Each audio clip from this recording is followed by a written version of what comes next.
विमल पोलो जोबा केसरी, हर पल मनाओ केसरी त्योहार। नमस्कार, आप देख रहे हैं राष्ट्र की बात। आपके साथ में हूं मानक गुप्ता और मेरे साथ स्टूडियो में आ गए ए के वाजपेयी, आरएलएम के मुख्य प्रवक्ता हैं। अक्सर आप उनको टीवी पर देखते ही हैं हमारे साथ एनडीए के पक्ष में बोलते हुए। बाकी मेहमानों से परिचय भी कराता हूं। मुद्दा आज है भ्रष्टाचार का, और क्या देश में आने वाले 5 राज्यों के विधानसभा चुनाव में भ्रष्टाचार एक बड़ा मुद्दा बनेगा? क्या देश की राजनीति में करप्शन अब एक इशू रह भी गया है या नहीं रह गया? बिहार के चुनाव में क्या भ्रष्टाचार ने एनडीए की जीत में कोई भूमिका निभाई थी? देश के बाकी राज्यों में भी लोकसभा चुनाव हो या उसके बाद विधानसभा चुनाव, करप्शन एक मुद्दा रह गया है क्या? और यह बहस इसलिए देश में हो रही है क्योंकि ईडी ने जब से कोलकाता में टीएमसी से जुड़ी हुई पॉलिटिकल कंसल्टेंसी फर्म आईपैक के दफ्तर पर छापा मारा, तब से पूरे देश में डिबेट यह चल रही है, ईडी का गलत इस्तेमाल किया जा रहा है क्या? ममता बनर्जी कह रही हैं हमारे इलेक्शन की स्ट्रैटेजी से जुड़े हुए सीक्रेट दस्तावेज ईडी चुरा ले गई, अमित शाह के इशारे पर। ईडी का कहना है, बीजेपी का कहना है भ्रष्टाचार करोगे और उसके बाद बहानेबाजी करोगे, ईडी के काम में रोड़े अटकाओगे। यह मामला आज सुप्रीम कोर्ट भी पहुंचा, लेकिन ममता बनर्जी ने अब पलटवार किया है। ममता बनर्जी का नया बयान क्या कहता है?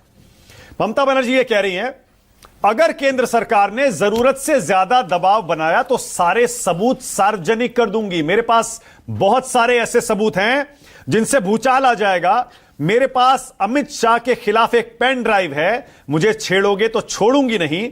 वो बोल रहे हैं कोयला का रुपया कौन खाता है? अमित शाह खाते हैं। गद्दार के हाथों से पैसा जाता है, दिल्ली में बीजेपी के वरिष्ठ नेताओं तक जाता है, कोयले घोटाले की रकम वहां पहुंचती है। मैं संवैधानिक पद पर हूं, इसीलिए संयम बरत रही हूं। लक्ष्मण रेखा पार होने पर चुप नहीं रहूंगी, मुंह खोलूंगी तो भूचाल आ जाएगा। क्या बोल रही है ममता दीदी, जरा सुनिए। বলছে কয়লার টাকা কে খায়? অমিত শাহ খায়, হোম মিনিস্টার।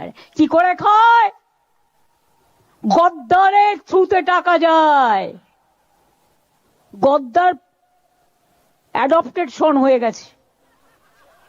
জগন্নাথের থ্রুতে টাকা যায় শুভেন্দু অধিকারীর কাছে, আর শুভেন্দু অধিকারীর থ্রুতে টাকা যায় অমিত শাহর কাছে। শুনুন, আপনাদের ভাগ্য ভালো এখনো যে আমি চেয়ারে আছি বলে না ওই পেন ড্রাইভ গুলো বাইরে বের করে দিই না। বেশি লাগালে কিন্তু বলে দিচ্ছি আমার কাছে সব পেন ড্রাইভ করা আছে, আমি কিন্তু ভান্ডা ফাঁস করে দেবো। ममता बनर्जी जो बड़ी बड़ी बातें कह रहे हैं, जल्दी से उनके मेन पॉइंट्स बता देता हूं। ममता बनर्जी कह रही हैं इलेक्शन कमीशन के एक अधिकारी अमित शाह के सहयोग से विभाग सचिव रहे। बीजेपी ने हरियाणा बिहार में जबरन सत्ता हासिल की, अब उसी तरह की कोशिश बीजेपी बंगाल में भी कर रही है। दूसरी बात वो एसआईआर पर कह रही हैं, वो कह रही हैं बुजुर्ग गर्भवती महिलाओं को परेशान किया जा रहा है, बंगाली बोलने वालों को बांग्लादेशी कह दिया जा रहा है, घुसपैठिया बताया जा रहा है। असम में रोहिंग्या हैं, वहां एसआईआर क्यों नहीं करवा रही बीजेपी? और तीसरा, ईडी पर आरोप लगा रही हैं कि हमारा डेटा चुराने की ईडी ने कोशिश की। बंगाल से चुनाव से जुड़ी हमारी रणनीति सीक्रेट होती है, वो आईपैक के दफ्तर से ईडी ने चुरा लिए। मैंने चुनौती दी है ईडी की कार्रवाई को, इसमें कुछ गलत नहीं है। अब टीएमसी ने एक और नया पैंतरा चला है। टीएमसी का कहना है अगर ये आईपैक पर ये भ्रष्टाचार के आरोप हैं तो ये 2020 के मामले में 2026 में आप कार्रवाई कर रहे हैं, और उसमें प्रशांत किशोर का नाम क्यों नहीं है? प्रशांत किशोर तो 2020 के बाद 2021 तक भी थे आईपैक के साथ जुड़े हुए, उनके ऊपर कोई कार्रवाई क्यों नहीं हो रही? और मामला पहुंच गया सुप्रीम कोर्ट। पश्चिम बंगाल सरकार ने सुप्रीम कोर्ट में एक कैविएट दाखिल कर दिया है। कैविएट का मतलब यह है कि अगर ईडी सुप्रीम कोर्ट जाती है कोई भी याचिका लेकर, तो पश्चिम बंगाल सरकार को सुने बिना कोई ऑर्डर पास सुप्रीम कोर्ट ना करे। इसलिए यह कैविएट पश्चिम बंगाल सरकार ने सुप्रीम कोर्ट में दाखिल कर दिया है। अब ईडी भी पहुंच गई है सुप्रीम कोर्ट। ईडी कह रही है कि हम अपने सबूत रखेंगे, कैसे हमें काम नहीं करने दिया जा रहा है, भ्रष्टाचार के आरोपियों को बचाया जा रहा है। ये तो पश्चिम बंगाल की अपडेट्स है, इस पर भी डिबेट करेंगे। लेकिन बिहार में भी कल एक खास डेवलपमेंट हुआ, भ्रष्टाचार से संबंधित ही। लैंड फॉर जॉब के केस में लालू परिवार के खिलाफ आरोप कल तय हो गए।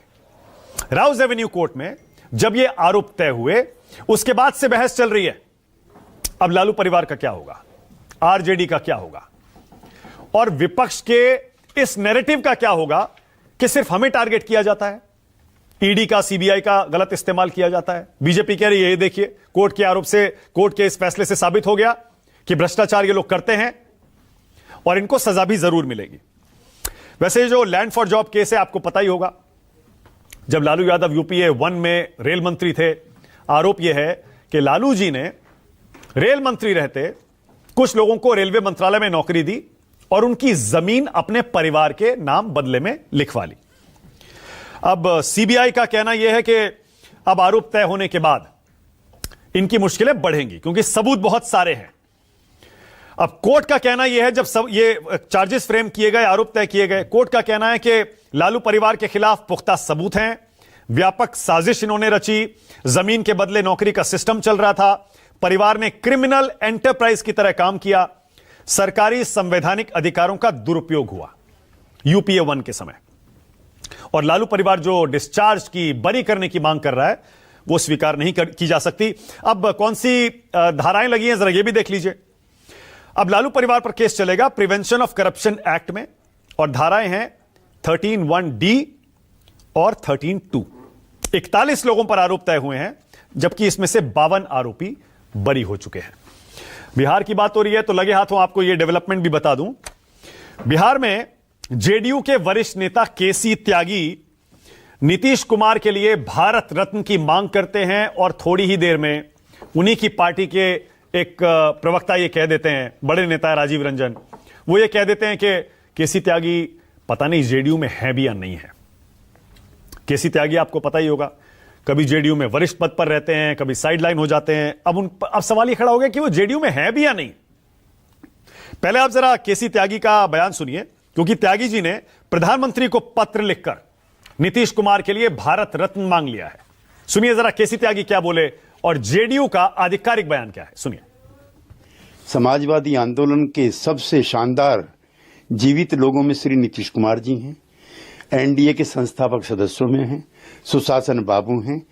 हमने आग्रह किया है कि उनको भी जीवित रहते हुए भारत रत्न दिया जाए। जो पार्टी का आधिकारिक स्टैंड है, जो हमारी नीतियां हैं, उससे ये बयान मेल नहीं खाते हैं।